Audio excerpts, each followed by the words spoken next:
பாலஸ்தீனத்தை ஒரு சுதந்திர நாடாக அங்கீகரிப்பதாக இலங்கை ஜனாதிபதி அனுரகுமார திசாநாயக்க தெரிவித்துள்ளார். மேலும் இஸ்ரேலுக்கும் பாலஸ்தீனத்துக்கும் இடையிலான மோதலை முடிவுக்கு கொண்டு வருவதற்கு அனைத்து ஆதரவையும் வழங்குவதாகவும் அவர் தெரிவித்துள்ளார்.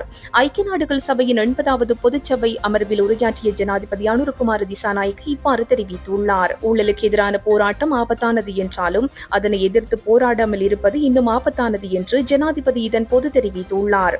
மேலும் ஊழலுக்கு எதிரான போராட்டம் உலகின் ஒவ்வொரு நாட்டின் கலாச்சாரத்தின் ஒரு பகுதியாக மாற வேண்டும் என்றும் அவர் சுட்டிக்காட்டியுள்ளார். போதைப்பொருள் மற்றும் அவற்றுடன் தொடர்புடைய ஒழுங்கமைக்கப்பட்ட குற்றக்குழுக்கள் இன்று உலகின் சமீபத்திய பிரச்சனையாக மாறிவிட்டதாக ஜனாதிபதி தெரிவித்துள்ளார்.